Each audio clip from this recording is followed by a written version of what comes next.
Ayer me desperté, mi hija estaba aquí, la puerta estaba entreabierta, salí afuera, fui a dar la vuelta por todo el lugar, fui 2 veces, no la vi, llamé al 911.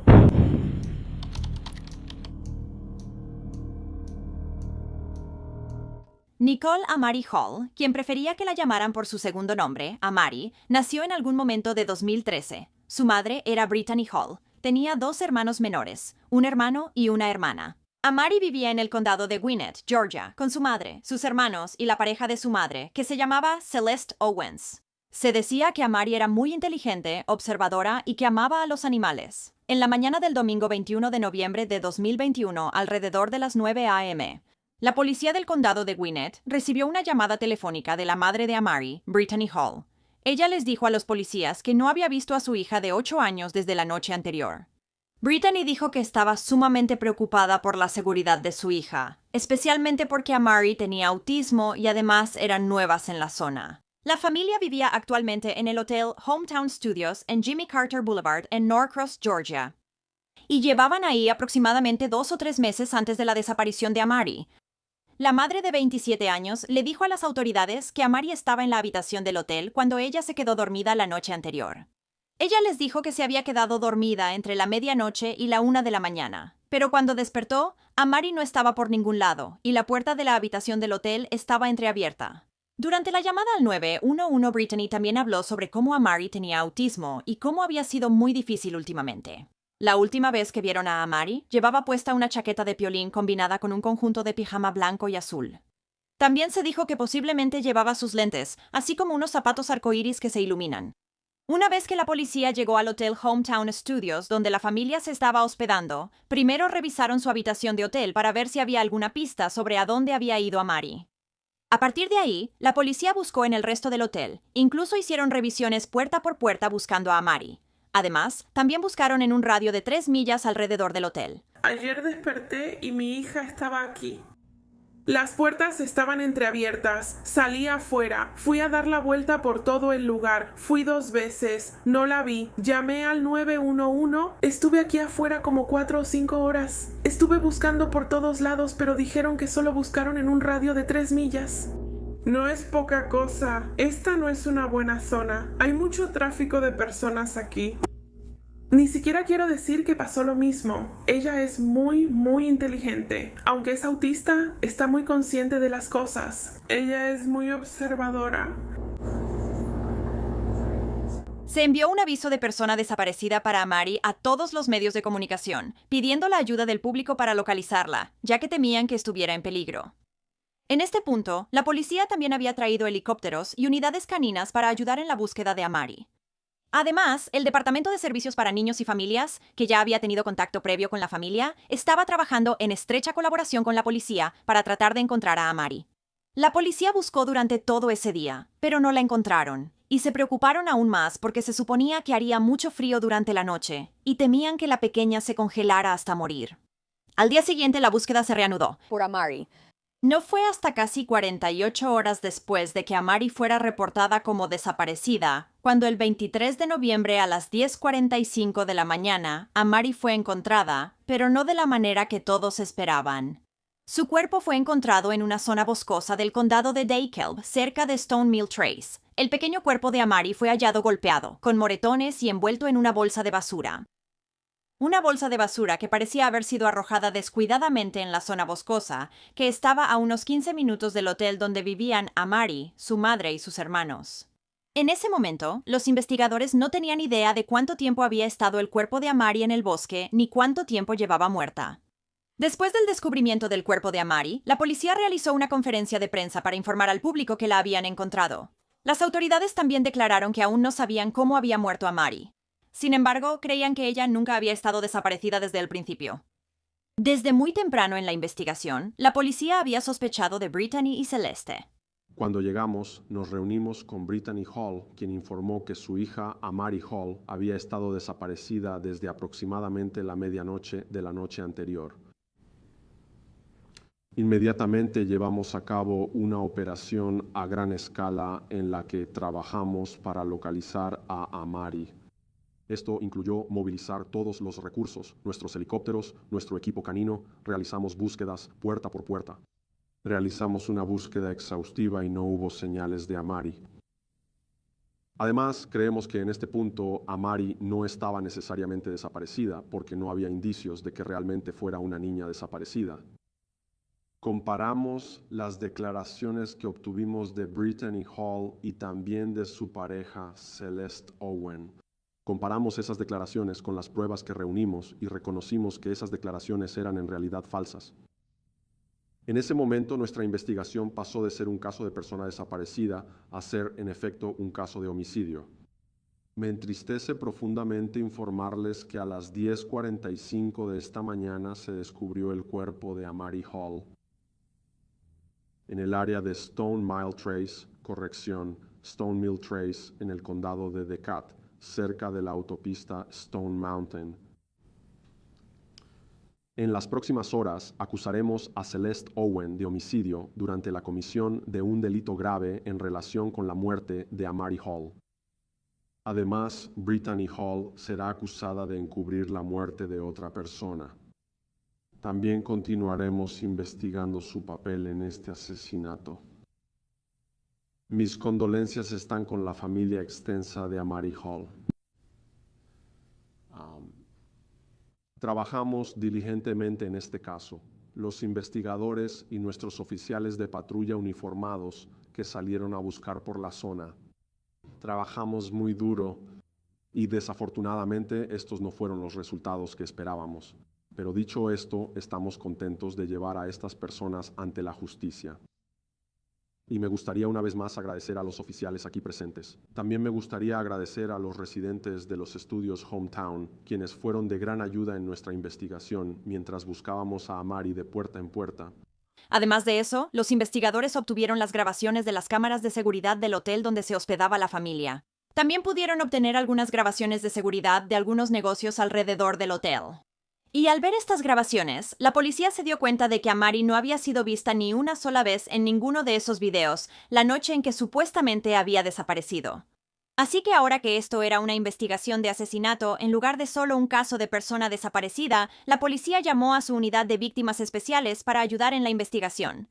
Brittany fue arrestada poco después de que se reportara la desaparición de su hija. Fue acusada de presentar un informe policial falso, encubrir una muerte y múltiples cargos de crueldad infantil.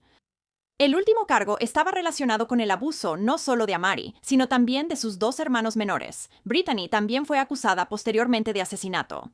Celeste Owens fue arrestada unos días después que Brittany y fue detenida por los cargos de hacer declaraciones falsas y crueldad hacia los niños. Estos cargos más tarde serían elevados para incluir los cargos de encubrimiento de una muerte y homicidio por delito grave. Así que, aunque la policía creía que Brittany Hall sabía exactamente lo que le había pasado a Amari, no creían que ella realmente hubiera acompañado a Celeste para deshacerse de su cuerpo en el bosque. Aunque Brittany había sido quien ayudó a la policía a señalar la dirección donde se encontró el cuerpo de Amari, cuando se realizó la autopsia de Amari, el forense concluyó que la causa de su muerte fue el síndrome del niño maltratado. Y tanto su madre como la novia de su madre fueron acusadas de golpearla durante un periodo prolongado, lo que eventualmente llevó a su muerte. Durante la lectura de cargos y la audiencia de fianza de ambas, Brittany en realidad tuvo el descaro de preguntarle al juez si ese día le iban a fijar una cantidad de fianza. Sin embargo, el juez le dijo que no le iban a dar fianza y que ella y Celeste estarían ahí por un buen tiempo. Parte de la razón de esto era porque representaban un riesgo de intimidar a los testigos, que eran los dos hijos sobrevivientes, quienes también temían por su propia seguridad. Los investigadores dijeron que la crueldad mostrada hacia Amari y sus hermanos había ocurrido principalmente durante los últimos 2 o 3 meses, mientras vivían en Norcross, Georgia. Así que mientras buscaban a Amari, los investigadores también encontraron algunas grabaciones de una cámara Nest en el teléfono de Celeste. Esto mostraba a ambas mujeres pateando y golpeando a los 3 niños. Las autoridades también encontraron información sobre una reservación de U-Haul que la mujer había hecho, y esto, dijeron, ayudó a guiarlos hasta donde se encontró el cuerpo de Amari. Así que supongo que rentaron el U-Haul, algo parecido a lo que hizo Adam Montgomery, y usaron eso para deshacerse del cuerpo de Amari. También hubo búsquedas recientes en el celular de Celeste sobre lagos cercanos. En algunas grabaciones de la cámara Nest, tomadas el 20 de julio, se ve a Celeste vendándole los ojos al hermano de Amari mientras él estaba acostado en el piso de madera. Luego se ve que ella le da una bofetada en la cara y lo patea. Celeste también lastimó a Amari ese mismo día de julio cuando le dio una bofetada en la cara con la mano abierta, haciendo que la niña se echara hacia atrás rápidamente. En al menos otros 2 videos, también se ve a Celeste pisoteando las espaldas de los hermanos y hermanas de Amari. Y luego, en un video que fue grabado en agosto, se puede ver a Celeste pisoteando la espalda de la hermana de Amari y luego arrastrándola por el piso. Y esta es una de las publicaciones perturbadoras que encontré mientras revisaba el Facebook de Celeste. Ahora estoy segura de que esto es exactamente lo que le hizo a sus pobres hijos. Brittany, por supuesto, no era inocente en todo esto. Ella también había participado en el abuso de sus hijos. Se le había visto en las grabaciones de la cámara Nest golpeando y pateando a sus hijos. También se había parado sobre los niños con un cable y un cinturón y les azotaba las piernas. En un video también se vio a Brittany acercándose a Amari y gritándole, «¡Eres una estúpida de mierda!», y luego la abofeteó en la espalda 11 veces. Luego, en las grabaciones de vigilancia tomadas dentro del hotel en las semanas previas a la muerte de Amari, se mostró a Celeste y Brittany golpeando a sus 3 hijos. Ahora, los oficiales hablarían con los hermanos de Amari, tratando de averiguar si sabían algo sobre lo que le había pasado a su hermana. Uno de los hermanos le dijo a los investigadores que Amari había ido al hospital de los niños malos y que murió la mañana pasada cuando mi mami fue a comprar marihuana. Ambos hermanos de Amari, su hermana de 6 años y su hermano de 5 años, habían sido puestos bajo la custodia del DCF, aunque poco después se les permitió vivir con la madre de Brittany, o sea, su abuela. Entonces, como ya había dicho, el Departamento de Servicios para la Familia y los Niños tenía un historial con Brittany y sus hijos. El DCF de Georgia había recibido quejas que llevaron a investigaciones en 2015 y 2017. Sin embargo, ambas investigaciones resultaron no fundamentadas. El DCF también recibió una llamada telefónica a principios de 2021. Sin embargo, no hubo denuncias de abuso ni negligencia. Así que, según estos registros, el DCF no tenía motivos para creer que los niños estuvieran en peligro inminente. Brittany ya le había dicho a los investigadores de servicios infantiles que tenía dificultades con el comportamiento de Amari. Y ella había llamado a 3 agencias de adopción para intentar deshacerse de su hija. Sin embargo, al final decidió no hacerlo. Y después de su arresto, Brittany también le dijo a los investigadores del DCF que haría cualquier cosa para recuperar a sus hijos. Los investigadores descubrieron que Brittany había golpeado y pateado a Amari en la cabeza varias veces el 19 de noviembre. Se cree que Celeste también fue quien envolvió el cuerpo de Amari en una bolsa de basura y luego se deshizo del cuerpo en el bosque. Un gran jurado acusó formalmente a Brittany y Celeste de 17 cargos a principios de 2022. Esto incluía asesinato doloso, asesinato durante la comisión de un delito grave, varios cargos de crueldad hacia menores, ocultar la muerte de otra persona y 2 cargos por hacer declaraciones falsas. En el momento de su arresto, Brittany también estaba en libertad condicional. Esto era por un cargo de asalto grave y también por un cargo de robo grave, y ella pensó que la iban a atrapar. Katie Fitch es la abuelastra de Amari y no podía creer lo que le había pasado a la pequeña. Hablé con una de las familiares de Amari esta tarde y me dijo que cuando puso las noticias quedó completamente impactada. Dije, no, ella no está muerta. Estaba equivocada. Eso solo eran ilusiones. Cuando ella estaba desaparecida, él lloraba. Cuando se enteró de que estaba muerta, él lloraba. Hace calor, se rompió. Fitch dice que su hijo es el padrastro de Brittany. Me dolió, no sé qué pasó. ¿Por qué? Su vida tuvo que terminar así, y ella era tan dulce, y si la mamá de Brittany lo hubiera sabido, esto nunca habría pasado. Pero ella amaba a esos niños. Ambas mujeres siguen detenidas sin derecho a fianza, y hasta ahora no se ha fijado una fecha para el juicio. La unidad de escena del crimen de la policía de Gwinnett también recolectó donaciones entre sus empleados y terminaron recaudando más de $3,500 en una semana. Este dinero luego se utilizó para comprar juguetes, ropa, útiles escolares y más para los hermanos de Amari. Bueno, gracias por escuchar toda la historia de Amari hoy. Aunque todavía no sabemos muchos detalles sobre cómo murió Amari, este es un caso que me gustaría seguir y dar cualquier actualización de la que me entere. Por más triste que sea que Brittany quisiera dar a su hija en adopción, probablemente hubiera sido mejor si lo hubiera hecho, porque tal vez Amari todavía estaría viva. Y lastimar a un niño ya es suficientemente malo, pero lastimar a un niño con una discapacidad es lo más bajo que se puede hacer.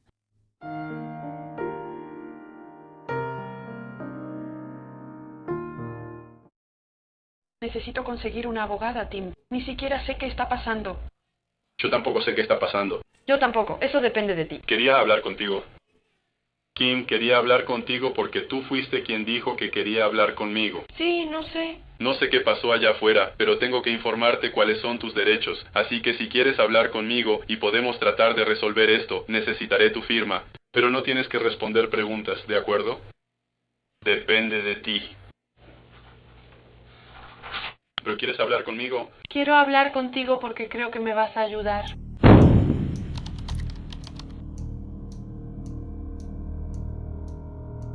Austin Anderson nació el 28 de julio de 2007, hijo de Robert Anderson y Kimberly Lightwine. Austin era autista y también ciego de ambos ojos. También sufría de falta de crecimiento muscular en una de sus rodillas, lo que hacía que se le saliera del lugar si se doblaba de manera incorrecta. Esto limitaba cuánto podía caminar. Además, Austin no podía alimentarse solo, ir al baño por sí mismo, administrarse medicamentos ni mantener una conversación completa. Según el padre de Austin, él tenía las habilidades cognitivas de un niño de cuarto o quinto grado, por lo que dependía completamente de sus padres. Austin era descrito como un chico dulce que era muy querido. También le gustaba mucho escuchar música rap, especialmente Eminem y Nelly.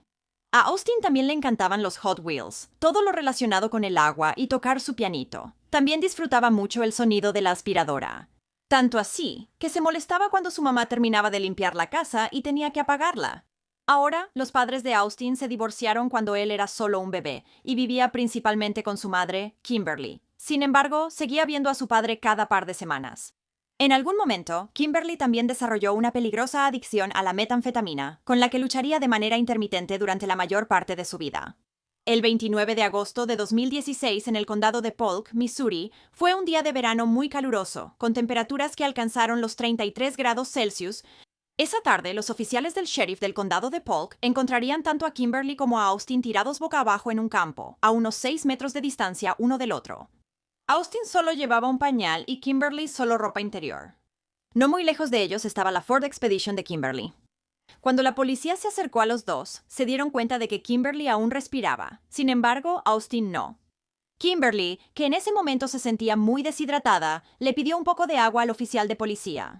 Mientras el oficial fue a traerle un poco de agua, Kimberly comenzó a gritar cosas sobre cómo ella y Dios habían traído a su bebé a este mundo y que ahora necesitaba la ayuda de Dios para sacarlo de este mundo. Después de que Kimberly tomó un sorbo de agua, finalmente pudo calmarse un poco y habló con el oficial llamado Billy Simpson. Ella dijo, «Billy, maté a mi hijo, maté a mi hijo». Así que Kimberly fue llevada a la estación de policía y entrevistada. En ese momento les dijo a los oficiales que había fumado metanfetamina. Luego se subió a su auto con su hijo y condujo hasta el medio de los campos. Kimberly dijo que no sabía por qué había llevado a su hijo a ese campo y no sabía cuánto tiempo habían estado allí, aunque sí recuerda que llegaron en algún momento cuando todavía era de día. Kimberly también insistió varias veces a los oficiales que solo estaban ella y Austin en ese campo, nadie más. Cuando un oficial le preguntó por primera vez a Kimberly qué había pasado en el campo, ella respondió, «Soy una madre terrible. Me drogué, me deprimí y creo que voy a vomitar». Además, varias veces durante esta entrevista, ella repetía, «Maté a mi hijo, maté a mi hijo, maté a mi hijo». Kimberly también recordó haberle dicho a Austin que saliera del auto y fuera a buscar ayuda. Ella le dijo que pusiera los brazos frente a él y que Dios se iba a encargar de cuidarlo. Aunque Austin tenía dificultades para caminar, él seguía regresando con su mamá ese día en el campo, diciendo, «Mamá, mamá», porque tenía calor, hambre, estaba deshidratado y probablemente sentía dolor por no tener su medicamento, y todo lo que quería era a su mami. Pero Kimberly lo apartaba y le decía, «No, no quieres amarme, por favor, solo deja que Dios te lleve». La oficial que estaba entrevistando a Kimberly le preguntó si quería deshacerse de Austin para poder quitarle su dolor. Ella declaró que en realidad quería deshacerse de su hijo porque sabía que era una madre mala y destructiva. Ella dijo que no quería que Austin muriera, pero quería que alguien lo ayudara y se lo llevara. Está bien. En un momento, Kimberly incluso les dijo a los oficiales que se había subido a su Ford Expedition y comenzó a gritar, «¡Hijos de puta! ¡Estoy harta de sus tonterías! ¡Estoy harta de sus tonterías! ¡Vengan, a ver si se atreven!». Dijo que estaba furiosa, pero no podía recordar por qué. Luego Kimberly dijo que seguía pensando que esas personas malas venían, y en un momento tuvo que empujar a Austin a través de un alambre de púas para alejarlo de ellos. Dijo que él estaba bastante lastimado. Sin embargo, no había heridas en el cuerpo de Austin que respaldaran esta afirmación. Aunque Kimberly no tenía idea de cuánto tiempo había durado toda la experiencia, le dijo a la policía que sabía que durante todo ese tiempo no tuvieron comida ni agua y que Austin no había tomado su medicamento. Durante esos días calurosos bajo el sol, mientras Austin estaba muriendo, él le gritaba a Kimberly diciendo, «Quiero ir a casa, mami, quiero ir a casa». Pero ella simplemente seguía ignorándolo y dijo que necesitaba dejar de pensar en eso. Austin tenía dificultades para caminar, pero seguía regresando con su madre, diciendo, «Mamá, mamá, tenía calor, sed, no se sentía bien, y todo lo que quería era a su mami». Pero Kimberly seguía alejándolo. Ella le decía, «No, no quieres amarme. Por favor, deja que Dios te lleve». Luego hizo la declaración de, «Este es un mundo loco y jodido en el que elijo vivir, y maté a mi hijo». Ella continuó hablando. «Es mi culpa, y deberían acusarme de asesinato por la muerte de mi hijo ahora mismo. No estoy bromeando. Ese niño no estaría muerto ahora si no fuera por mí». Lo extraño era que Kimberly tenía una fractura En la pierna, así como una mandíbula rota. Me siento como entumecida, no lo sé. ¿Puedes buscarlo? No lo sé. ¡Ay! Sí, lo tengo. Lo tienes, lo tienes, lo tienes. Sí, sí, sí, está bien. Ahí tienes. Is that better? Oh, míralo, está bien. Oh, ¿Estás bien? ¿necesitas un momento? Ellis, me duele. Me duele. Está bien. No digas tonterías. ¿Qué quieres que haga? ¿Así está mejor? No lo sé, amigo, me duele. ¿Quieres que lo baje de nuevo? Sí, está bien, listo, ponlo justo ahí.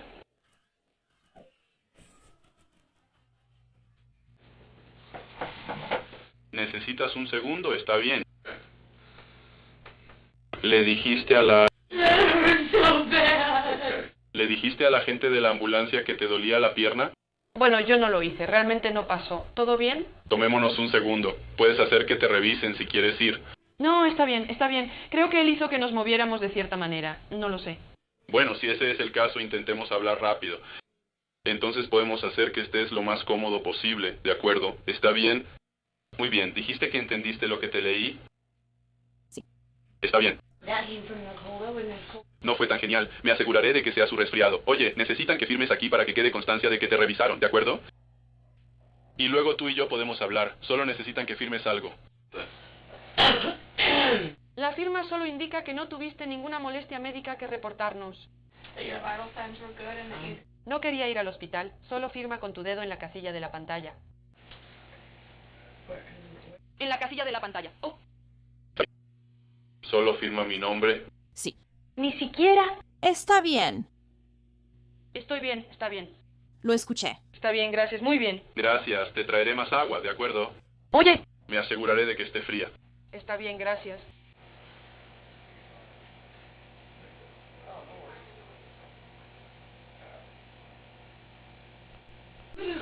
No lo sé. Bueno, si ese es el caso, intentemos hablar un poco más rápido. Entonces podemos ponernos lo más cómodos que puedas, ¿de acuerdo? ¿Está bien? Muy bien. ¿Dijiste que entendiste lo que te leí? Sí. Está bien. Eso se hizo aquí en la oficina del sheriff del condado de Falk. Tim. Necesito tu firma. Estás diciendo que entendiste lo que te leí, ¿de acuerdo? Necesito hacerlo para cualquier cosa. Ni siquiera sé qué está pasando. Yo tampoco sé qué está pasando. Yo tampoco. Eso depende de ti. Quería hablar contigo. Kim, quería hablar contigo porque tú fuiste quien dijo que quería hablar conmigo. Y yo hago esto, sí, no lo sé. No sé qué pasó allá afuera, pero sí tengo que informarte cuáles son tus derechos. Así que si quieres hablar conmigo y podemos tratar de resolver esto, necesitaré tu firma. Pero no tienes que responder preguntas, ¿de acuerdo? Depende de ti. ¿Pero quieres hablar conmigo? Voy a hablar contigo y creo que me vas a ayudar. Necesito hablar contigo. Después de que la interrogaron, Kimberly fue enviada a un hospital en Springfield, Missouri. Y después de eso, la enviaron a la cárcel del condado de Polk, donde fue acusada de asesinato en segundo grado y abuso de ancianos en segundo grado. En Missouri, un adulto discapacitado está incluido en la definición de abuso de ancianos. Su fianza se fijó en $250,000 y enfrentaba de 10 a 30 años de prisión por el cargo de asesinato y 20 años por el cargo de abuso de ancianos si era declarada culpable. Cuando se realizó una autopsia al cuerpo de Austin, el médico forense descubrió que tenía el cerebro inflamado y que había muerto por deshidratación. Posiblemente también había entrado en estado de shock por no haber recibido su medicamento. En ese momento, las autoridades creían que Austin podría haber muerto hasta 3 días antes de que él y Kimberly fueran encontrados. El padre de Austin le dijo a la policía que su hijo necesitaba medicamento de hidrocortisona. Sin él, caería en coma y moriría. La autopsia de Austin también reveló que tenía una glándula suprarrenal colapsada y otra atrofiada. Estas glándulas producen y liberan hormonas, que ayudan a controlar los niveles de azúcar en la sangre, así como el equilibrio de sal y agua en el cuerpo. El cuerpo de Austin no habría producido estas hormonas. Por lo tanto, su medicamento era muy necesario. El día antes de que la madre y el hijo fueran encontrados en el campo, un familiar de ellos había llamado a la policía para decir que estaban desaparecidos. Una empleada del Country Inn Motel dijo que Kimberly se había registrado y recordó haberla visto por última vez 2 días antes de que la encontraran en el campo, el 27 de agosto, alrededor de las 2 p.m.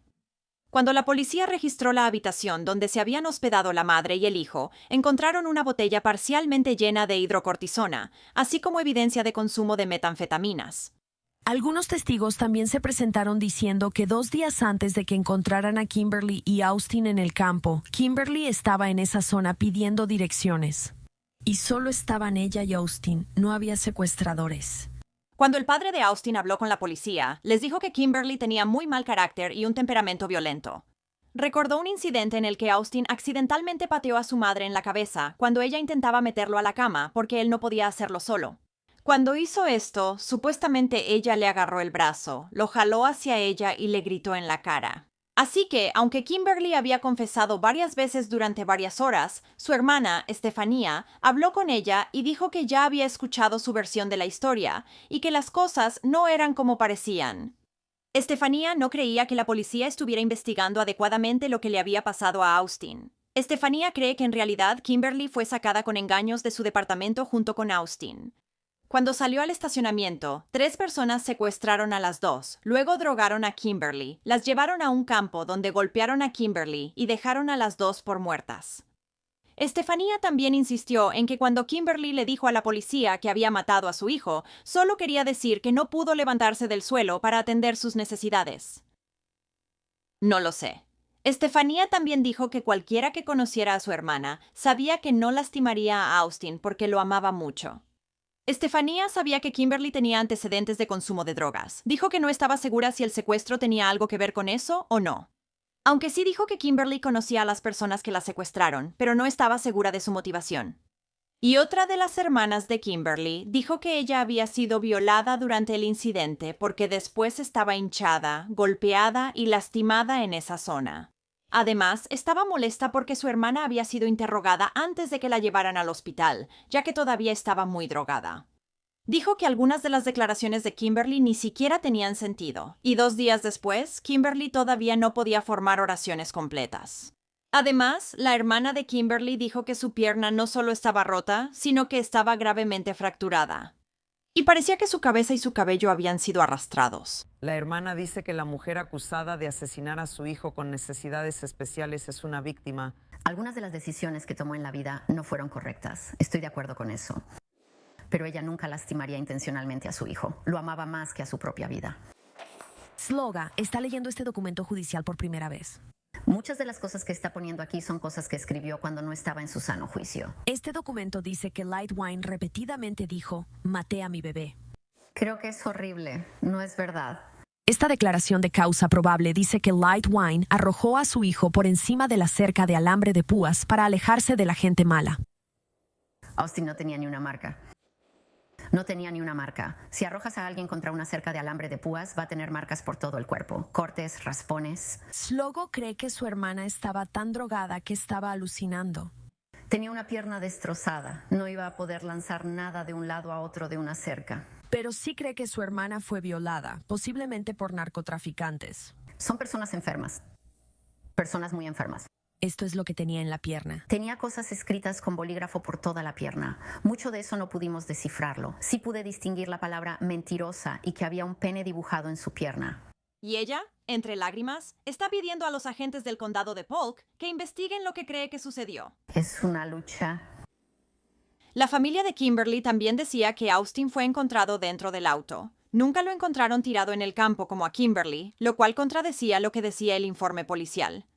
La familia del papá de Austin tampoco creía que la policía les estuviera diciendo todo, y no pensaban que se hubiera investigado adecuadamente, ya que creían que Kimberly amaba demasiado a su hijo como para hacerle daño.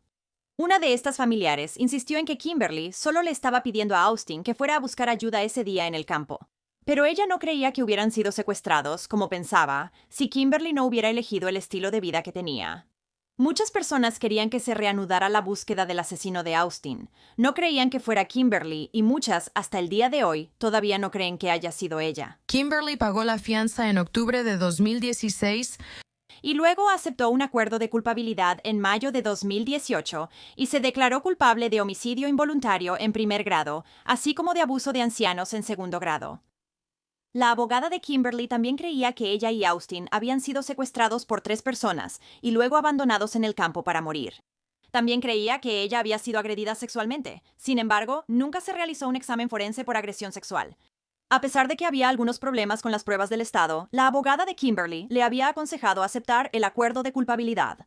Esto se debía a que él estaba preocupado por ir a juicio, ya que Kimberly no tenía un recuerdo claro de lo que había sucedido, y si su caso iba a juicio, ella enfrentaba una posible cadena perpetua.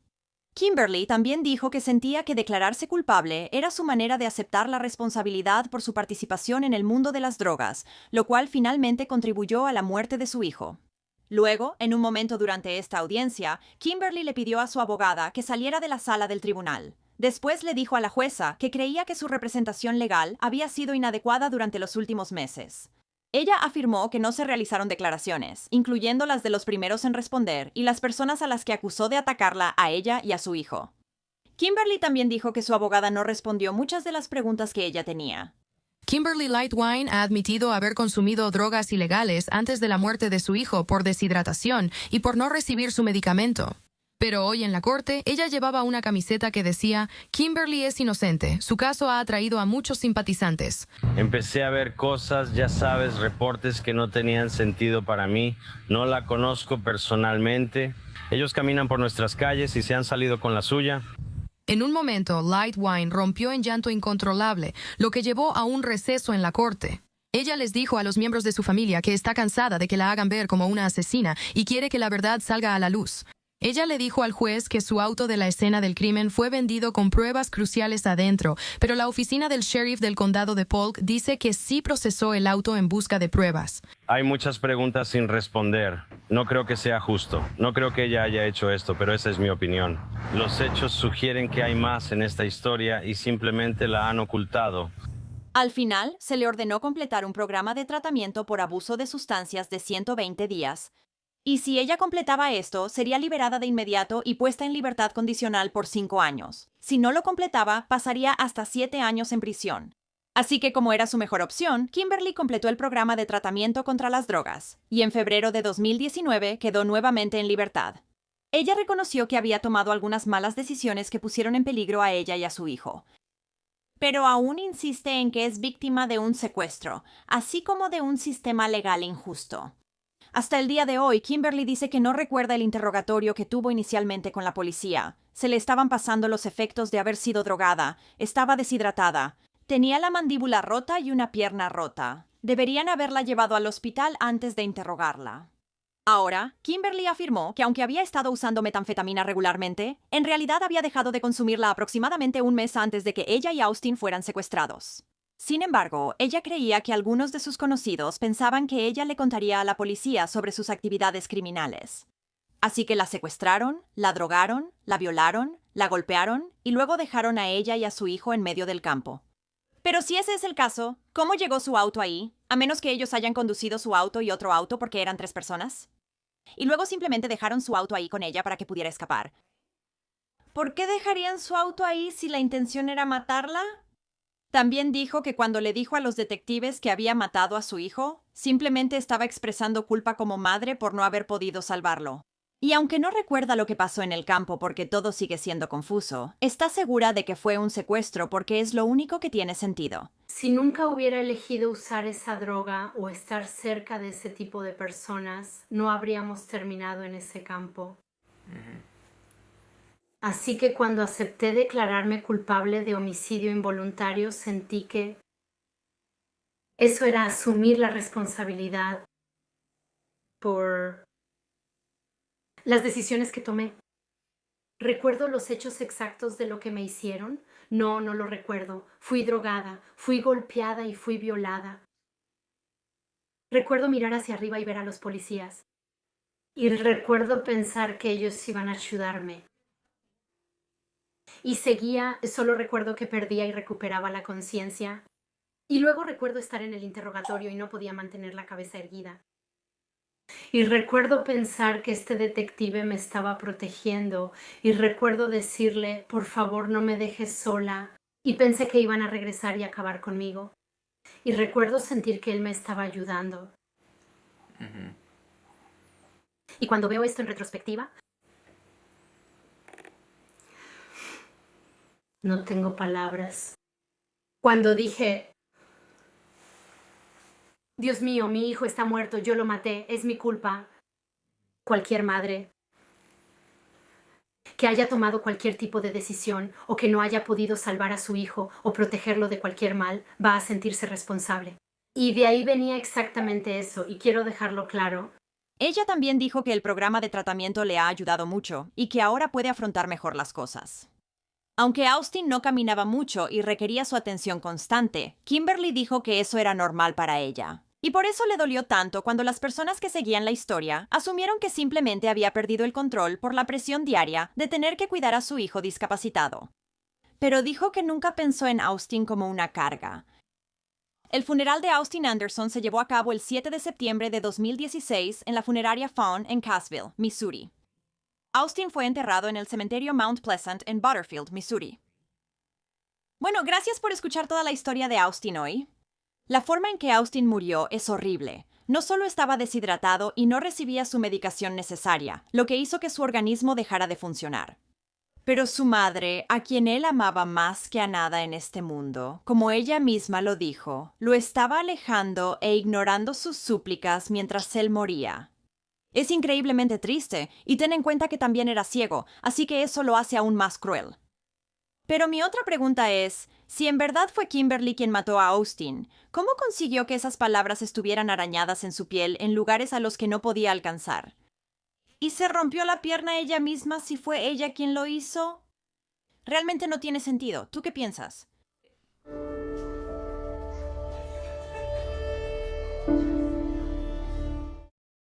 En el subtítulo anterior, por el cargo del asesinato de Cristina Ann Pangolini, declaren a la acusada culpable. ¡Oh, Dios mío! ¡Oh, Dios mío!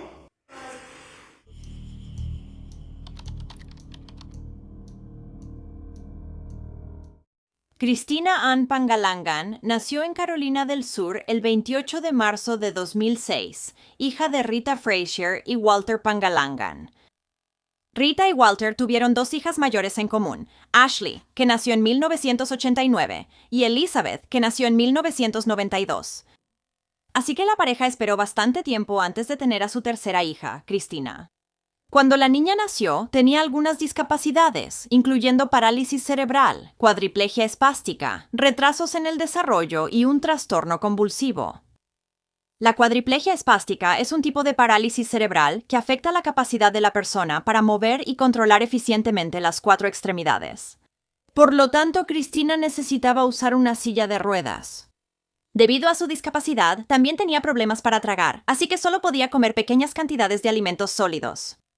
Aunque no podía hablar, se decía que Cristina era una niña muy feliz y adorable de todos modos. Le encantaban los abrazos, nadar, ver Dora la Exploradora, Bob Esponja, comer donas de chocolate y hacer burbujas. Ahora, la madre de Cristina, Rita, tenía una maestría y trabajaba como maestra. De hecho, también le habían otorgado el premio a la maestra del año 2 veces en el pasado. El padre de la niña aportaba la mayor parte de los ingresos del hogar, ya que era fisioterapeuta, pero no mucho después de que Cristina nació, él empezó a abusar de sustancias. Esto hizo que Rita decidiera dejarlo. Sin embargo, eso también la dejó en una situación financiera muy difícil porque ahora tenía que cuidar de Cristina completamente sola. Después de su separación, Walter se fue a Filipinas y pronto dejó de pagar la manutención de su hija. Aunque las dos hijas mayores de Rita solían venir a ayudarla con Cristina, ella también dependía mucho de niñeras, ya que tuvo que conseguir un trabajo de medio tiempo limpiando casas para poder mantener a Cristina y a ella misma. Para el 2014, Rita conoció a un hombre de quien rápidamente se enamoró perdidamente. Su nombre era Larry King Jr. Larry ya había estado casado antes y también tenía 2 hijos con su exesposa. También era conocido por ser un gran fiestero. No solo le gustaba beber en exceso, sino que también le gustaba consumir metanfetamina. Sin embargo, en 2014, más o menos al mismo tiempo que conoció a Rita, él se había rehabilitado para que sus hijos pudieran irse a vivir con él. Ahora, aunque Larry y Rita salieron durante años, nunca llegaron a vivir juntos. Al mismo tiempo, Larry estaba en la casa de Rita muy seguido y parecía querer mucho a Cristina y ayudaba a cuidar a Cristina siempre que podía. Una vez que los hijos de Larry se mudaron de la casa, alrededor de 2018, él empezó a beber mucho de nuevo y volvió a consumir metanfetaminas. Pero como Rita odiaba las drogas, especialmente por los problemas de adicción de su exesposo, esto causaba que la pareja discutiera y terminara varias veces, para luego volver a estar juntos. Aunque Rita no aprobaba el consumo de drogas de Larry, no parecía molestarle que él bebiera, y pronto empezó a salir a más y más bares junto con él. A la pareja también le gustaba irse de escapada durante los fines de semana largos en la motocicleta de Larry, lo que significaba que Rita tenía que buscar quién cuidara a Cristina. En algún momento de 2018, Rita dejó su trabajo como maestra de primaria y empezó a trabajar como profesora de educación infantil. Ahora también estaba rentando algunas habitaciones en su casa para obtener un ingreso extra. Una de sus compañeras de cuarto, llamada Brittany Honeycutt, se mudó a la casa de Rita junto con sus 2 hijos en mayo de 2019, después de que ambas se conocieron en un bar. Pero no pasó mucho tiempo después de que Brittany se mudó cuando empezó a notar que la casa se estaba ensuciando cada vez más. Y también empezó a percibir un fuerte olor a orina que venía del cuarto de Cristina. Luego hubo ocasiones en las que ella estaba viviendo ahí cuando Rita llegaba y ponía a Cristina en la sala, y luego se iba a su habitación hablando por teléfono y cerraba la puerta. Así que después de un rato, Cristina gateaba hasta el cuarto de su mamá y empezaba a golpear la puerta. Cuando Rita no respondía, Cristina empezaba a llorar y a gritar por su mamá. Sin embargo, Rita simplemente ignoraba a su hija porque estaba hablando por teléfono, así que Brittany terminaba teniendo que atenderla. No pasó mucho tiempo antes de que Rita empezara a pedirle a Brittany que cuidara a Cristina mientras ella salía en citas con Larry. Pero como Brittany tenía un trabajo de tiempo completo y también 2 hijos, no podía cuidar a la niña tanto como Rita quería. Brittany pronto empezó a notar que Rita se estaba irritando cada vez más porque la gente no la ayudaba tanto con Cristina. La cosa es que a menudo no quería pagarle a nadie. Una vez, Rita le rogó a Brittany que cuidara a su hija mientras ella se iba todo el fin de semana. Pero Brittany le dijo que trabajaría a la mañana siguiente, así que aunque podía cuidar a Cristina durante la noche, no podría hacerse cargo de ella al día siguiente. La respuesta de Rita a esto fue: bueno, si solo te la llevas al trabajo, puedes dejarla en el coche con la ventana abajo. Yo lo hago todo el tiempo. Brittany, que estaba bastante sorprendida por esta declaración, le dijo que no iba a hacer eso. Sin embargo, cuando se despertó a la mañana siguiente, descubrió que Rita se había ido y que había dejado a Cristina ahí. En otra ocasión, Rita le preguntó a Brittany si dejaría su trabajo, viviría en su casa gratis y cuidaría de Cristina. Ella nuevamente le dijo que no. Así que, probablemente por todo esto, Brittany terminó mudándose de la casa el 1 de agosto de 2019. Ella solo había vivido ahí por unos 3 meses y diría que durante ese tiempo nunca vio a Larry dentro de la casa. Sin embargo, Rita sí hablaba mucho de él y decía que recientemente habían vuelto a estar juntos porque Larry simplemente no podía resistirse a ella. Brittany también dijo que mientras vivía con Rita, a ella y a las otras niñeras de Cristina les habían dicho que no abrieran la puerta a nadie cuando Rita no estuviera en casa. Resulta que esto era porque la madre sabía que los servicios de protección infantil estaban tratando de revisar el bienestar de su hija. La razón por la que los servicios de protección infantil estaban preocupados por la niña era porque los maestros de Christina habían notado múltiples heridas sin tratar en su cuerpo. De hecho, se habían hecho 4 llamadas a la agencia en los últimos 4 años. Una de esas llamadas se hizo después de que Christina llegó a la escuela con unas ampollas de quemaduras graves en su cuerpo que no habían sido tratadas. La maestra que notó estas lesiones le dijo a Rita que Christina necesitaba ser revisada y la madre estuvo de acuerdo. Pero luego la niña regresó al día siguiente con exactamente las mismas lesiones y ahora estaban supurando. Cuando la escuela posteriormente llamó a servicios de protección infantil, Rita le dijo a la maestra de Christina que la próxima vez que su hija se lastimara, simplemente la mantendría en casa.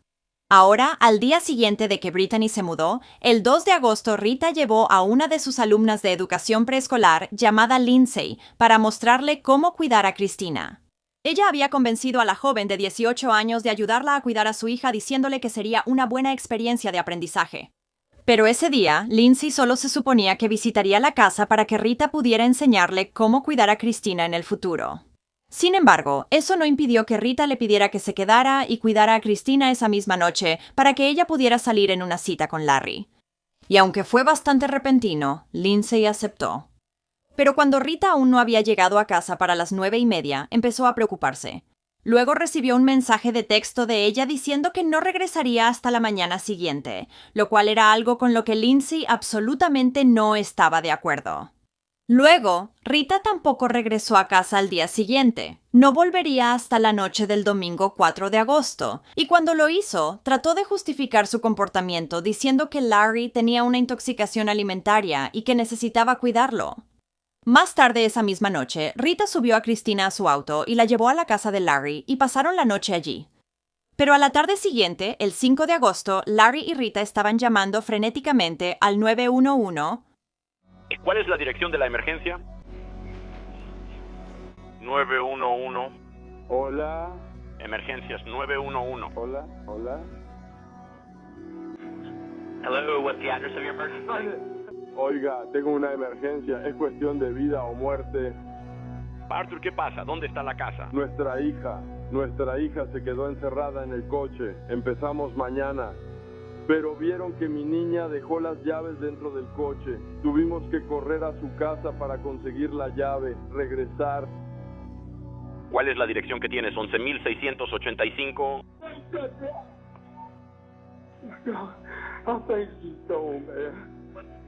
Señor, ¿puede escucharme? Por favor, 11.685, Larry King. Mi nombre es Larry King. Oh, Dios mío, por favor. Por favor, mande a alguien, lo sé. Señor, ¿qué está pasando ahí? No puedo entender lo que está diciendo. Cuando ella se preparó para irse, Arlie, mi novia, ella puso a su hija en el carro, amigo. Probablemente fue hace un par de horas. Teníamos el aire acondicionado encendido y todo. Estábamos platicando. Ella fue a entrar. La maldita puerta estaba cerrada. No podía entrar. Fuimos en coche y caminamos hasta su casa. Entonces ella está encerrada en el vehículo, señor. Mire, fuimos y conseguimos un control remoto extra. Regresamos y no pudimos encontrar dónde meter la llave. Mira, amigo, salimos. Ella ya no está, amigo. Oh, mi Rita, lo siento mucho. 11.685 Little Country Highway, amigo. Oh, Dios mío. Oh, Dios mío, bebé, señor. Oh, Dios mío. Señor, ¿cuántos años tiene ella? Tiene 12 años. Tiene 12 años. ¿Cree que falleció? Lo sé, señora. Saqué al perro. Que Dios la bendiga. Está bien. ¿Cuánto tiempo estuvo ella en el vehículo, señor? Probablemente 2 horas, amigo. ¿2 horas? ¿Cuánto tiempo crees que haya pasado? 1 hora. No lo creo. Pensé, pero los dos teníamos el aire acondicionado encendido. Hablamos un rato. Está bien, señor. ¿Y cuánto tiempo ha pasado desde que la sacó del vehículo? Hola, señor. Sí, señor. ¿Cuánto tiempo ha pasado desde que la sacó del vehículo? 15, 10 minutos, tan pronto como la saqué. Hombre, te llamé hace 10 minutos, no lo sé, hombre. Desde el momento en que la saqué, pensé que te llamé de inmediato. Esto es una locura. Ay, hombre. ¿Qué tan graves son sus quemaduras? Ella tiene su piel, hombre. Lo juro. Sí, está mal. Lo juro, no conozco al tipo. Dios mío. ¿Sabes qué la quemó? Supongo que tal vez, amigo. Ella entró, nosotros entramos al auto. No digo que ella estuviera en el piso, amigo. Y el auto ya estaba, sí, se calentó, hermano, ¿sabes? Rita estaba funcionando cada vez que la ponías ahí. Sí, amigo, estaba funcionando con el aire acondicionado encendido, con el aire acondicionado andando. Cuando llegaron los socorristas, encontraron a Cristina, de 13 años, tirada boca abajo en el suelo junto al auto de su madre. Tenía quemaduras y ampollas por todo el cuerpo, y su temperatura marcaba 110 grados, pero eso solo porque ese era el límite del termómetro. ¿La niña claramente ya no tenía salvación? Los paramédicos notaron que mientras Larry estaba afuera, Rita había regresado a la casa. Al hablar con ella, dijo que solo había dejado a su hija en el auto por unos minutos y que tanto el vehículo como el aire acondicionado estaban encendidos. Larry insistió en lo mismo. Sin embargo, la policía descubrió que aunque el auto estaba encendido y el aire acondicionado estaba funcionando, parecía que lo habían encendido apenas unos minutos antes. Sin embargo, parecía que la pareja había olvidado que había cámaras en la propiedad que captaron lo que realmente le sucedió a Cristina ese día. Las grabaciones mostraron que poco después de las 11 de la mañana, Larry sacó a Cristina al auto. Él abre la puerta trasera y la mete bruscamente en el asiento trasero. Está claro que nadie encendió el vehículo. Luego se ve a Rita y Larry discutiendo afuera durante casi media hora. Y según Larry, su pelea fue por una supuesta infidelidad, que Rita después admitió.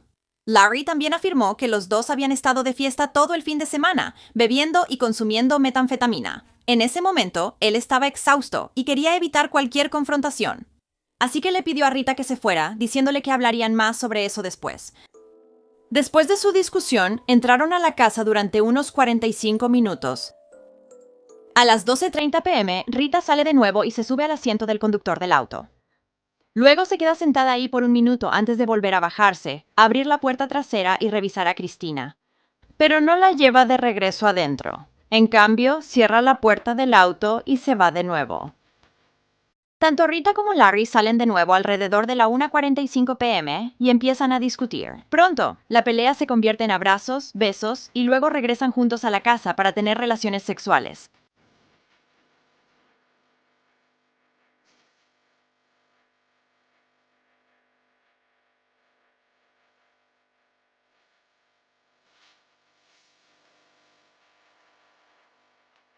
A las 3 salen de nuevo, momento en el que Rita fue al auto a buscar sus cigarrillos. Sin embargo, pronto se dio cuenta de que todas las puertas del auto estaban cerradas con seguro. Pero en lugar de romper la ventana en pánico porque su hija está atrapada adentro, Rita y Larry caminan alrededor del vehículo durante 10 minutos tratando de ver si hay alguna forma de entrar. Cuando se dan cuenta de que no pueden, van atrás para agarrar un par de herramientas del cobertizo, incluyendo un gancho para ropa. Pero eso no funcionó, así que la pareja decidió simplemente sentarse en el columpio del porche delantero durante unos 15 minutos. Luego vuelven a entrar a la casa a las 3:32 p.m.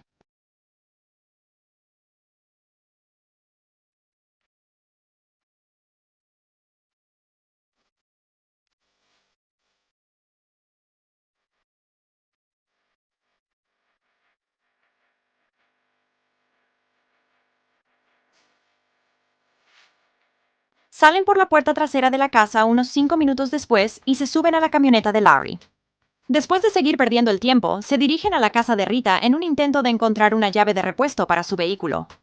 Estuvieron fuera por más de una hora esta vez, y cuando Rita y Larry regresaron a las 4:40 p.m., todavía no había urgencia en la situación, ya que simplemente se sentaron en la camioneta por un rato, platicando. Cuando finalmente salen, caminan hacia el Jetta, pero también deciden detenerse en el camino para darse un abrazo. Una vez que la pareja finalmente se acercó al auto, Larry intentó usar el control remoto para abrir la puerta, pero no funcionaba y no podía entender por qué. Más tarde se descubriría que él seguía presionando el botón de cerrar en lugar del de abrir, pero él simplemente creía que la batería del control remoto estaba muerta. Aparentemente, la pareja tampoco se dio cuenta de que podían usar la llave misma para entrar al vehículo. Así que empezaron a mecer el auto de un lado a otro, pensando de alguna manera que eso funcionaría. Finalmente, 10 minutos después, Larry y Rita sí se dieron cuenta de que podían usar la llave para abrir el auto y sacar a Christina. Para ese momento, ella había estado ahí dentro casi 6 horas.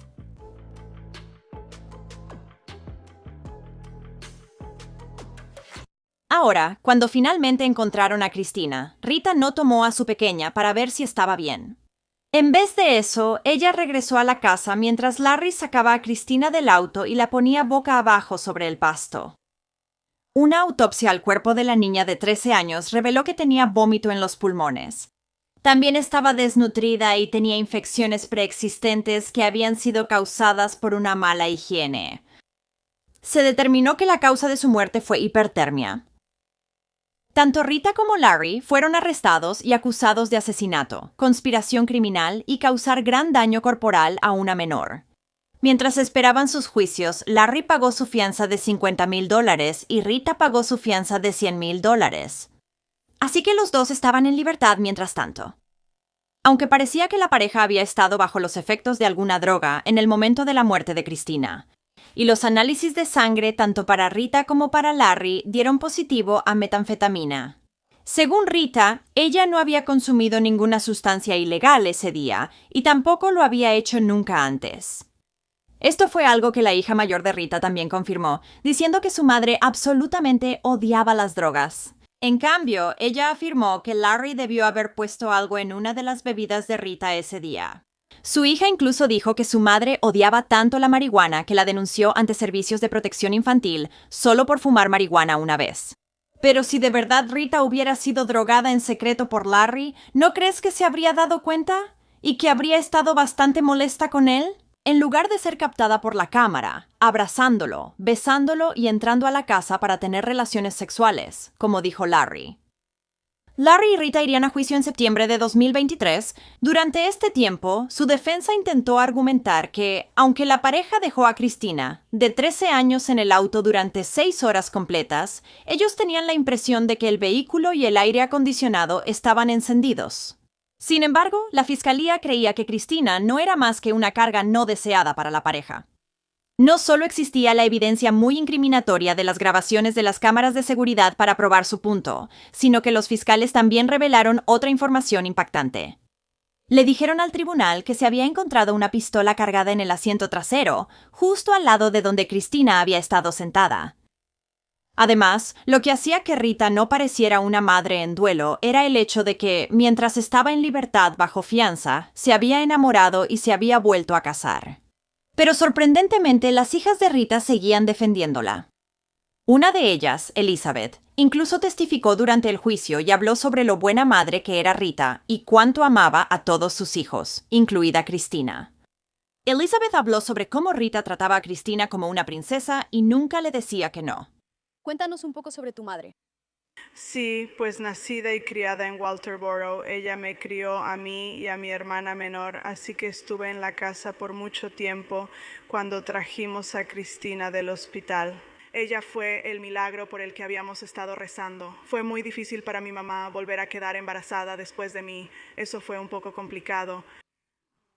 Así que me quedé en casa, fui a una universidad local e incluso después de casarme mantuve una relación muy fuerte con mi mamá. Regresaba a casa a los fines de semana, en todas las vacaciones, íbamos y veníamos para vernos y así podía pasar tiempo con ella y con Christina. Así que estuviste presente durante toda la vida de Christina. Sí. Yo era a quien se parecía. Ella era mi persona especial 5 días después de mi cumpleaños. Había 5 días de diferencia, así que compartíamos cada cumpleaños juntas. ¿Y cuál es la diferencia de edad? Solo 13, 14 años. ¿Y entonces te considerarías una especie de cuidadora para ella como hermana mayor? Sí, mamá y yo de hecho ya teníamos el plan listo. Cuando ella ya no pudiera cuidar de Cristina por su edad, ya teníamos un plan en marcha para que yo me hiciera cargo. ¿Podrías describir la relación de tu mamá con Cristina? Amar a Cristina significaba que ella nunca escuchaba la palabra no. Todos los meses salíamos a comer. Mentíamos y decíamos que era su cumpleaños porque a Cristina le encantaba ser el centro de atención y le encantaba la música, así que siempre mentíamos para que le cantaran la canción de cumpleaños feliz. Y luego la gente en Shawnee's como que ya nos conocía, así que sabían que era una farsa, pero siempre estaban felices de seguirnos el juego. Al final del juicio, tanto Rita como Larry fueron declarados culpables de sus cargos. Rita fue sentenciada a 37 años de prisión, mientras que Larry recibió una condena de 32 años. Por el cargo de asesinato de Cristina y Elena, finalmente se le halló culpable. Dios mío. Dios mío. Nosotros, el jurado en el caso mencionado anteriormente, sobre el cargo de gran daño final al talento, encontramos al acusado culpable. Nosotros, el jurado en el caso mencionado anteriormente, sobre el cargo de conspiración criminal, finalmente, el acusado no es culpable.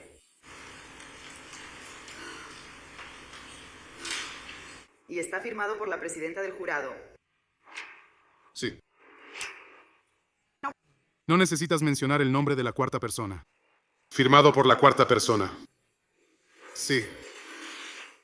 El funeral de Cristina, de 13 años, se llevó a cabo el miércoles 14 de agosto de 2019 en la iglesia Faith en Walterboro, Carolina del Sur.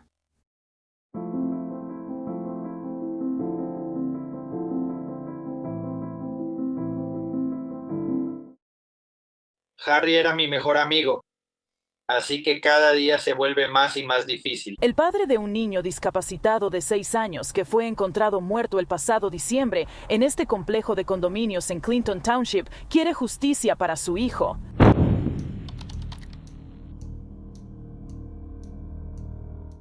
Terrence o Terry Allen Adams nació el 16 de octubre de 2015 en Clinton Township, Michigan. Sus padres eran Gary Adams y Ashlyn Bethel. El pequeño había nacido con el síndrome de Charge, que es una condición genética rara que afecta varias partes del cuerpo del niño, incluyendo los ojos, los nervios, el corazón, las vías nasales, los genitales y los oídos. Los niños diagnosticados con esta condición tienen rasgos faciales únicos y una combinación de síntomas, pero cada persona con la condición se ve afectada de diferentes maneras. En el caso de Terry, el síndrome le había dejado sin poder hablar y era ciego de un ojo. Además, el pequeño no podía tragar, lo que significaba que tenía que ser alimentado diariamente a través de una sonda en el estómago.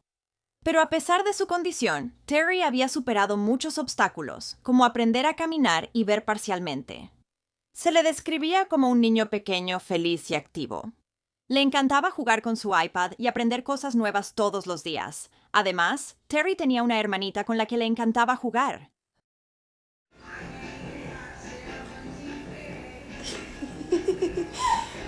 Hey, cutie.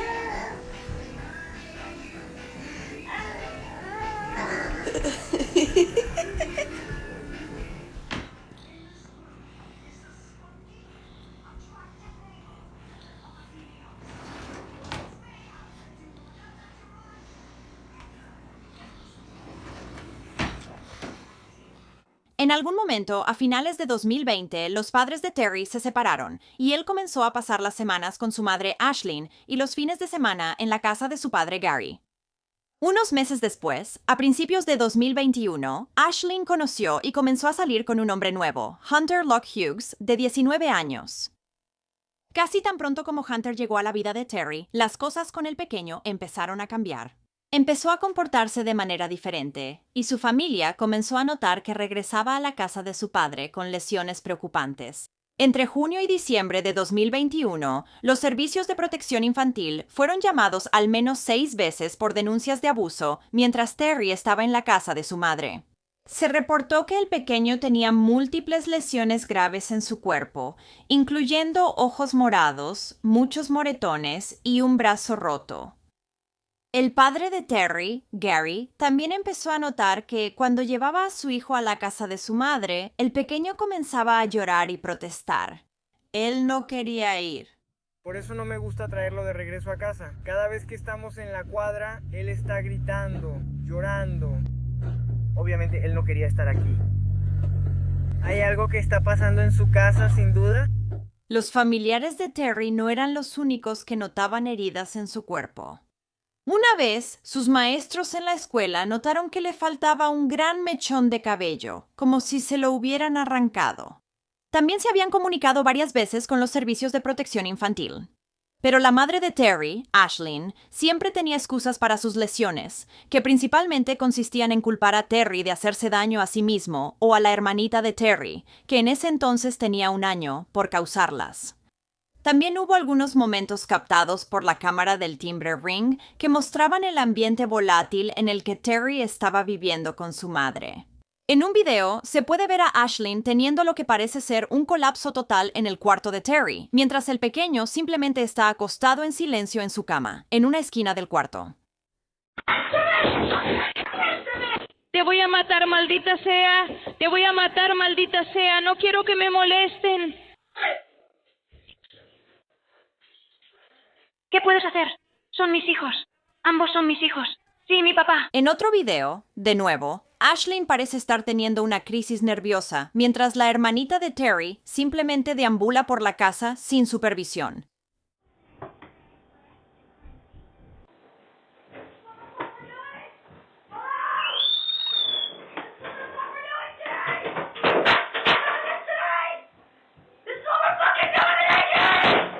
¡Oh!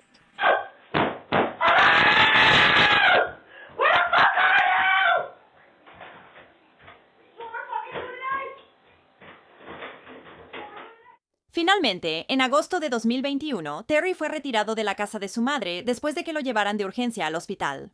Tenía moretones en la cabeza y también una lesión grave en la cabeza, la cual se confirmó que fue causada por un traumatismo por objeto contundente. Después de este incidente, Terry fue enviado a vivir con su abuela, pero solo por 30 días, porque después de eso, Ashlyn recibió nuevamente la custodia de su hijo. Y lo único que tuvo que hacer para recuperar a Terry fue tomar una clase para padres. Solo 3 meses después, en el Día de Acción de Gracias de 2021, Terry sería llevado al hospital una vez más. Esta vez, estaba cubierto de marcas de rasguños y tenía un ojo morado. Y una vez más, Ashlyn perdería la custodia de él.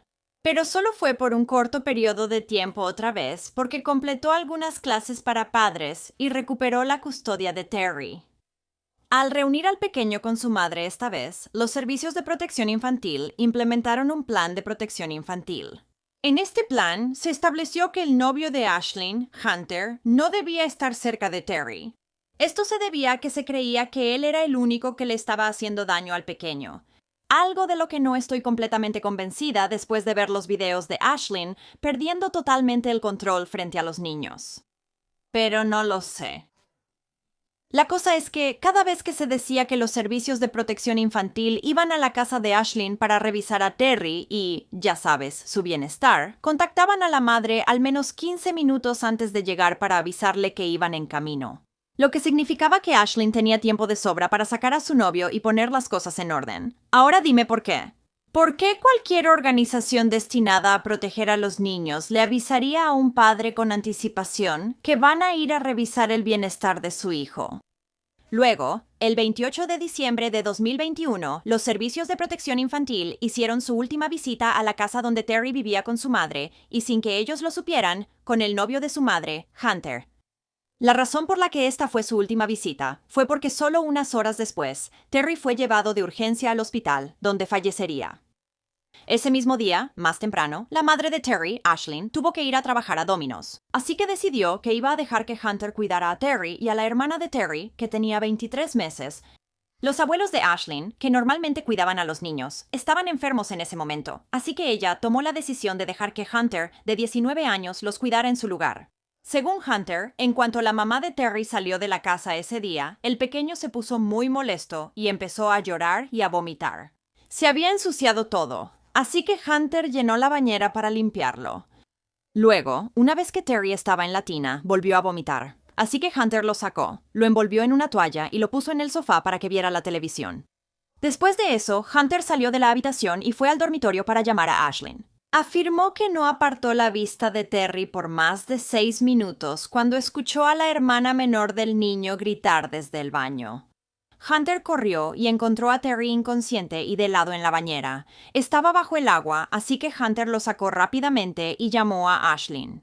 Antes de llamar al 911, él la llamó y ella le indicó que llamara de inmediato al 911. Entonces lo hizo. Luego, Hunter le realizó RCP a Terry hasta que llegaron los paramédicos. Pero, lamentablemente, el pequeño ya había muerto antes de que siquiera tuvieran la oportunidad de intentar salvarlo. Y Terry parecía como si hubiera estado muerto por bastante tiempo, ya que su mandíbula estaba tan apretada que no pudieron abrirla. Independientemente de la afirmación de Hunter de que Terry acababa de estar en la otra habitación viendo la televisión antes de que lo encontrara inconsciente, los primeros en responder descubrieron que la televisión estaba apagada cuando llegaron por primera vez. Terry, de 6 años, tenía al menos 30 moretones diferentes en su cuerpo. Aproximadamente 20 de estos estaban en su cabeza, boca y cuello. En la parte trasera de su cabeza, los moretones eran los más graves, en el mismo lugar donde se descubrió que Terry tenía una hemorragia cerebral. También le habían tumbado 3 dientes, y se encontró tanto vómito como agua dentro de los pulmones del pequeño, lo que significa que probablemente se asfixió con el vómito. La causa oficial de muerte de Terry se determinó como ahogamiento. Sin embargo, no estaba claro cómo había llegado a la bañera, así que la forma de su muerte se registró como indeterminada. En ese momento, las autoridades querían hablar de nuevo con Hunter. Durante esta entrevista, él admitiría haber mantenido el cuerpo de Terry bajo el agua, diciendo que al pequeño no le gustaba bañarse, pero que necesitaba quitarle el jabón. Sin embargo, según Hunter, él nunca había sumergido la cabeza de Terry bajo el agua, solo su cuerpo. Él explicó las lesiones en la cabeza de Terry, diciendo que debió haberse golpeado la cabeza contra el borde de la bañera mientras él intentaba mantener el cuerpo de Terry bajo el agua. Aunque no creía que eso realmente hubiera pasado, solo era una posibilidad. Insistió en que tenía los dedos detrás del cuello de Terry para sostenerle la cabeza todo el tiempo que estuvo haciendo esto. Hunter también dijo que, aunque Terry estaba consciente mientras estaba en la bañera, rápidamente perdió el conocimiento cuando lo sacó, así que la historia realmente no tiene mucho sentido. Pero no sería sino hasta 4 meses después de la muerte de Terry que Hunter sería arrestado. Luego fue acusado de homicidio durante la comisión de un delito grave y también de SEA en primer grado. La acusada fue procesada por varios cargos, incluyendo homicidio y homicidio durante la comisión de un delito grave. Este es un delito grave castigado con cadena perpetua sin posibilidad de libertad condicional. Sí, señor. La acusada está acusada de lo impensable. Se alega que la acusada sostuvo a una niña discapacitada de 6 años bajo el agua, lo que provocó el ahogamiento y, por lo tanto, la causa de la muerte. En la corte el viernes, el abogado de la acusada solicitó una fianza para su clienta, quien, según él, no tiene antecedentes penales. Creo que una fianza en efectivo con garantía por la cantidad de $50,000. El 10% sería apropiado. Por supuesto, no tenemos objeción a los dispositivos de rastreo ni a la prohibición de contacto con los testigos. Pero la fiscalía abogó por algo muy diferente. Sin derecho a fianza, en la audiencia previa al juicio de Penny. Después de escuchar a ambas partes, la jueza dejó esto claro. Voy a fijar la fianza, de hecho, en $1 millón. Solo fianza en efectivo o garantía. Si se paga la fianza, voy a requerir arresto domiciliario. Dispositivo de rastreo GPS. En enero de 2024, Hunter iría a juicio, pero ahora su historia había cambiado. De nuevo, la defensa de Hunter afirmaba que Terry había entrado solo al baño y se había ahogado accidentalmente en la tina. Pero al final no importaría cuál fuera su historia, porque Hunter Lockhogs sería declarado culpable de homicidio involuntario y maltrato infantil en primer grado. Así que fue declarado culpable de abusar o lastimar intencionalmente a Terry. Sin embargo, el jurado solo lo declaró culpable de un cargo menor de homicidio en lugar de asesinato. Eso no tiene sentido. Hunter sería sentenciado a 3 años y 7 meses por el cargo de homicidio y a 7 años y 6 meses por el cargo de maltrato infantil.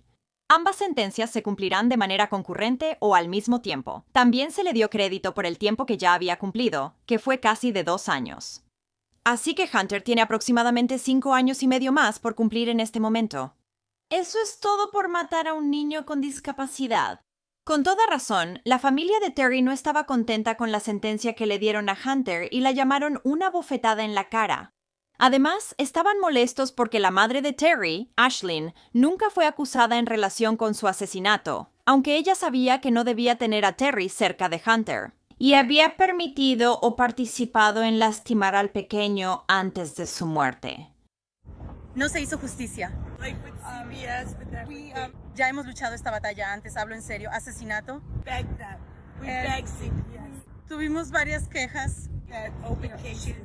Ashlyn Bethel tenía 5 casos de CPS. No se le permitía tener a Hunter ahí. Sabemos que él estaba ahí hasta que ocurrió este asesinato. Y como no pudimos probarlo y él fue asesinado ese día, sabíamos que podría haber una situación en la que él no recibiera cadena perpetua. Y vinimos aquí sabiendo que podrían ser de 25 a 30 años, pero esto es como una bofetada en la espalda hacia el futuro. También es una bofetada en la cara para esta jueza. Ese bebé sufrió. Él sufrió. En la autopsia, la forense dijo que tenía más de 30 heridas internas ese día. No fue solo la cabeza. Y luego Hunter tiene la audacia de pararse ahí y todavía negar lo que hizo. Y esa jueza, Viviana, ¿qué pasaría si fuera su hijo? ¿Qué pasaría si fuera su hijo o su nieto el que fue asesinado? Estoy segura de que no se sentiría igual. Hablando de la madre de Terry, Ashlyn, ella daría una declaración de impacto de la víctima en la sentencia y diría, Terry lo era todo. Nos lo arrebataron justo cuando estaba creciendo y convirtiéndose en la persona peculiar, chistosa e inocente que era. La oportunidad de lo que el futuro de Terry le deparaba, su potencial dado por Dios, le fue arrebatada. Todos extrañaremos esa sonrisa torcida y esa risa tonta. Terry era un chico tan divertido y cariñoso. Antes de los 2 años, mi hija perdió a su hermano. Le arrebataron su amor. Puse todo mi mundo en manos de alguien en quien pensé que podía confiar.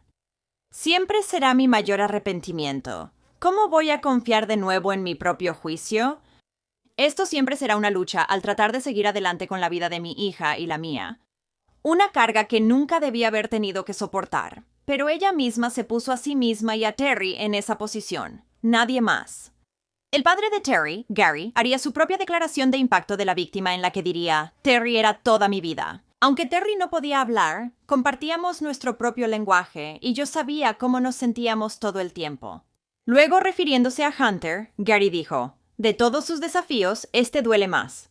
Saber que decidiste terminar con su vida de la manera horrible en que actuaste contra él el 28 de diciembre de 2021, no solo me lo quitaste, sino que tus acciones han impactado a toda mi familia y nunca volveremos a ser los mismos. Después de la muerte del pequeño Terry, su hermana fue puesta bajo la custodia de sus abuelos. Eso fue hasta septiembre de 2023 cuando un juez decidió darle otra oportunidad a su madre, Ashlyn, y la niña le fue devuelta.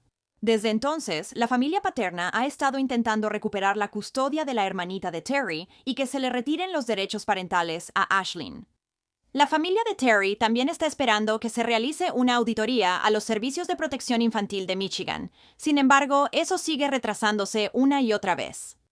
El funeral de Terry se llevó a cabo el 6 de enero de 2021 en la funeraria A.H. Peters en Warren, Michigan.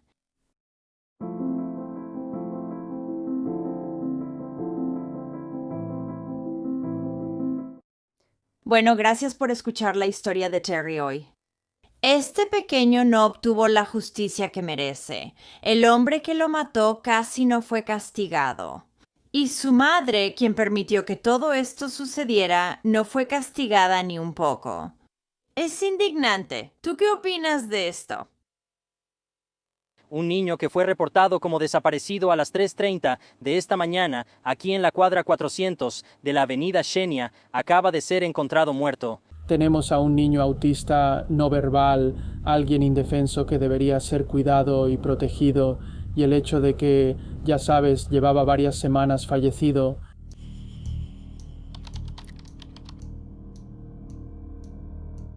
Herschel Creechbaum Jr. nació en Dayton, Ohio, el 1 de noviembre de 2017 de su madre, Ashley Johnson, y su padre, Herschel Creechbaum Sr. El pequeño había nacido con parálisis cerebral y pies zambos.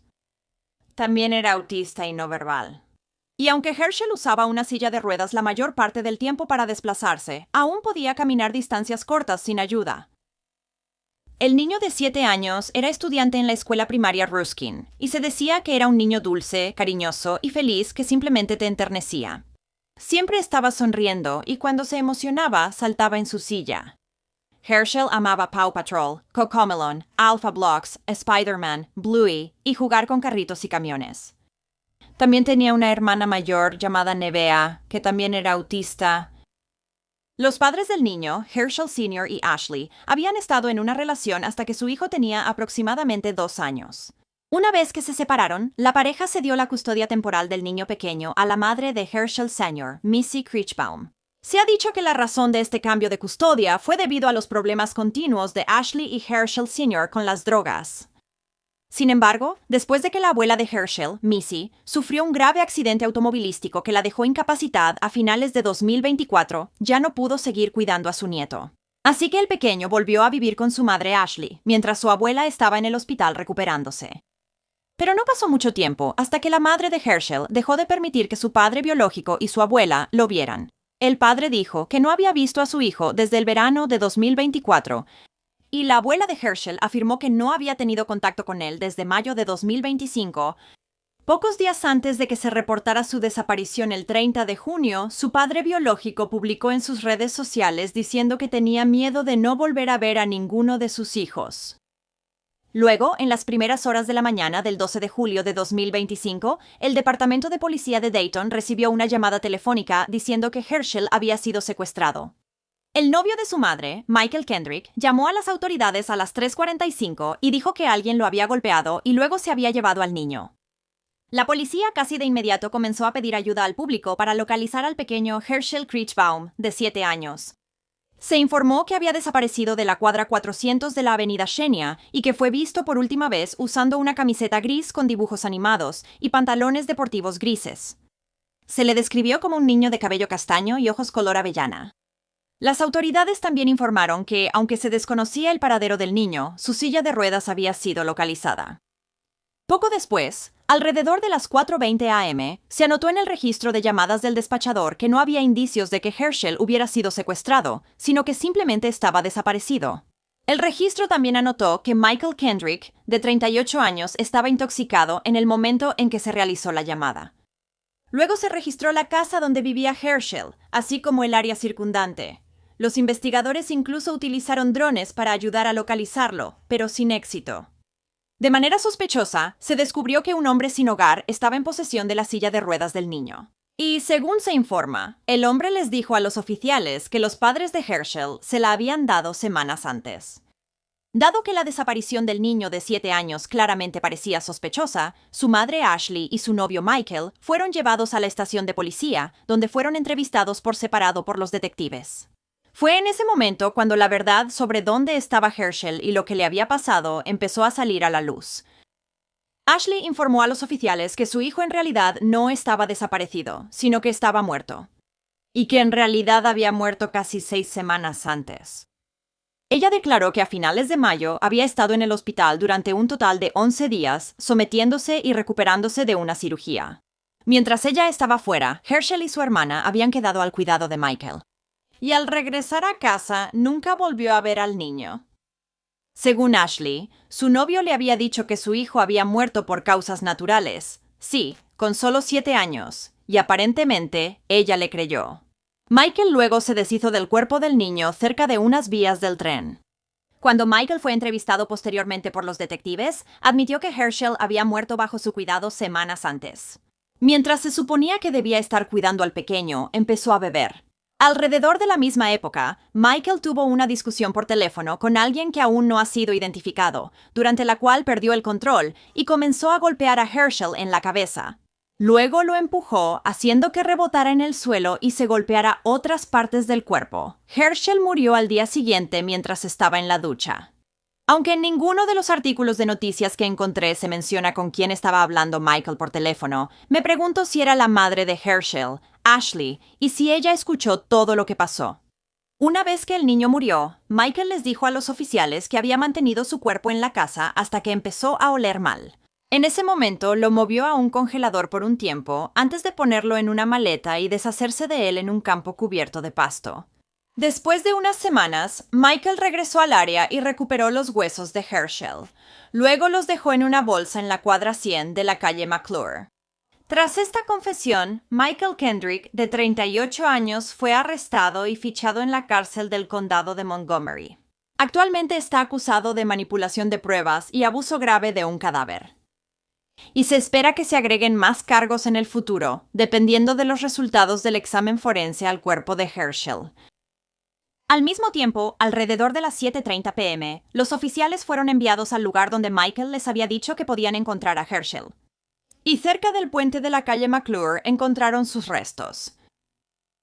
El 15 de julio, Michael fue procesado en la corte y el juez le impuso una fianza de $2 millones. La familia de ese niño dice que el Michael que lastimaría a su hijo es un hombre que no reconocen. Frente a nosotros parecía que lo amaban. Él jugaba con ellos. Se sentaba y le daba a Herschel un control para que obtuviera puntos en el sistema de pandillas y lo dejaba presionar los botones. Como que frente a nosotros él montaba un espectáculo. El siguiente paso de Michael será una audiencia preliminar el 22 de julio. Luego, el gran jurado decidirá si lo acusa formalmente o no. La madre de Herschel, Ashley, también fue arrestada por cargos preliminares de no reportar una muerte y obstrucción de la justicia. Ella también podría recibir cargos adicionales en el futuro. Mi nombre es Cameron Alvesel. Soy el jefe de policía del Departamento de Policía de Dayton. Conmigo están el subjefe Eric Henderson y el teniente Eric Sheldon. El teniente Sheldon está a cargo de nuestra división de delitos violentos y de esta investigación en particular. Quería brindarles a todos una actualización sobre una situación que sé que ha llamado mucho nuestra atención y con razón, y como saben resultó en una tragedia inimaginable y la pérdida de un niño inocente e indefenso. Antes de continuar, sé que pueden tener muchas preguntas, pero debido a que esta es una investigación en curso, probablemente estaremos muy limitados en las respuestas que podemos dar, pero intentaremos compartirles lo que sabemos y tanto como sea posible. Antes que nada, mi corazón está con la familia de Herschel y con todos los que realmente se preocuparon por él. En nuestro trabajo, desafortunadamente, vemos actos malvados de manera rutinaria. La crueldad mostrada en esta situación hacia este niño es horrendo y verdaderamente malvado. El sábado 12 de julio, alrededor de las 3:45 de la mañana, recibimos una llamada de 404 Xenia. La llamada inicial fue para reportar el secuestro de un niño. Mientras varios equipos buscaban en el área con esta información, recibimos esta información. A medida que avanzaba la investigación, se determinó que Herschel no había sido visto durante varias semanas. En ese momento, la investigación se convirtió en una posible investigación por homicidio. Finalmente, se determinó que Herschel no estaba desaparecido, sino que llevaba varias semanas fallecido. Luego se obtuvo información que llevó a nuestros investigadores al área de McClure y la ruta US 35. La diapositiva les muestra ambas ubicaciones, la ubicación de McClure y la ruta US 35, y también la ubicación de 404 Xenia a este lugar. Y recuperamos lo que creemos que son los restos de Herschel en este momento. Actualmente tenemos a 2 personas que han sido acusadas. Tras el arresto de la pareja, la hermana mayor de Herschel fue llevada al hospital y luego puesta bajo la custodia de los servicios de protección infantil. Según la abuela de los niños, Missy, la niña fue encontrada sucia y con olor a orina. Tenía el cabello sucio y también estaba desnutrida. Y hablando de los servicios de protección infantil, ellos habían estado involucrados en la vida de Herschel durante algún tiempo. Habían sido llamados varias veces en el pasado con respecto a su bienestar, pero todas estas preocupaciones no habían sido atendidas. Según una madre voluntaria de la escuela a la que asistía Herschel, la primaria Ruskin, llamada Bridget Lowe, se llamó a los servicios de protección infantil numerosas veces. Le fallaron. Los servicios para discapacidades del desarrollo le fallaron. Fueron llamados numerosas veces al día, y el departamento de policía también le falló. Fueron llamados numerosas veces para verificar su bienestar. Fueron padres, maestros, la directora, guardias de seguridad, fueron muchas personas. Sin embargo, se dijo que no había ningún caso abierto actualmente relacionado con Herschel o su hermana en los servicios de protección infantil. Además, la policía de Dayton y los servicios de protección infantil del condado de Montgomery se han negado a admitir cuántas veces fueron contactados realmente. Pero si hubieran hecho su trabajo, se habrían dado cuenta de que el novio de la madre de Herschel, Michael, tenía un largo historial criminal. Esto incluía cargos bastante graves también, como incendio agravado, alteración del orden público, robo y posesión de armas. También había enfrentado cargos en octubre de 2024 que incluían estrangulamiento y violación. Sin embargo, estos cargos terminaron siendo retirados, y en febrero de 2022 hubo un cargo de violencia doméstica en su contra que también fue retirado. Y en enero de 2023 también se retiró un cargo de asalto con agravantes en su contra. Lo que nos lleva a preguntarnos, ¿por qué Ashley permitía que este hombre cuidara a sus hijos o siquiera estuviera cerca de ellos? Desde al menos el 4 de julio, posiblemente antes, tanto Ashley como Michael ya le decían a la gente que Herschel había muerto y que había fallecido por causas naturales. Entonces, ¿cómo pensaban salirse con la suya diciendo que él había sido secuestrado? Se ha creado un grupo en Facebook que se llama Justicia para Herschel Kreechbaum.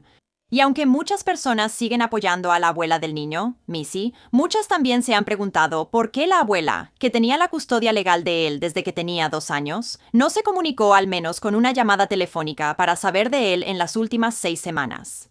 También ha habido especulaciones sobre por qué la abuela ha estado publicando en todas partes que Herschel tendrá para siempre 8 años, cuando el niño solo tenía 7 en ese momento. Pero en su defensa, eso es algo que también han estado reportando muchos noticieros, y ella tiene una lesión cerebral traumática por su accidente automovilístico. Desde que recuperaron el cuerpo de Herschel, el puente de la calle McClure se ha convertido en un memorial para él, y ahora está lleno de flores, globos, peluches y juguetes. Se realizó una vigilia la noche del 14 de julio, y hay otra programada para llevarse a cabo en la escuela de Herschel, la primaria Ruskin, el viernes 18 de julio. En la vigilia que se llevó a cabo el día 14, el padre del niño, Herschel Sr., habló y dijo que se enteró de lo que le pasó a su hijo por Facebook. Dijo que le gusta pensar que el pequeño los está viendo a todos honrarlo desde el cielo y que le habrían encantado todos los globos y peluches. El padre también afirmó que su hijo fue lo más importante de su vida y se aferra al hecho de que ahora ya no siente ningún dolor. Él es nuestra inspiración para ser felices todos los días porque, aunque tenía una discapacidad, nunca dejó que nada lo detuviera. Cuando estaba feliz, brincaba por todos lados. Le encantaban sus caricaturas, su música, sus luces. Y este es un acto sin sentido que se pudo haber evitado. La familia de Herschel Kreechbaum comparte historias sobre el niño que conocieron y cómo la comunidad se ha reunido para recordarlo de una manera hermosa. Ver todos estos globos, todos estos peluches de personas que no solo lo conocían, sino también de personas que ni siquiera lo conocían. Y vinieron y mostraron su amor por este pequeño y brindaron apoyo a la familia, lo cual nos abrumó.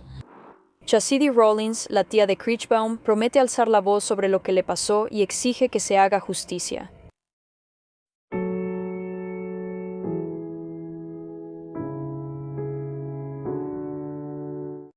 Gracias por escuchar la historia de Herschel hoy.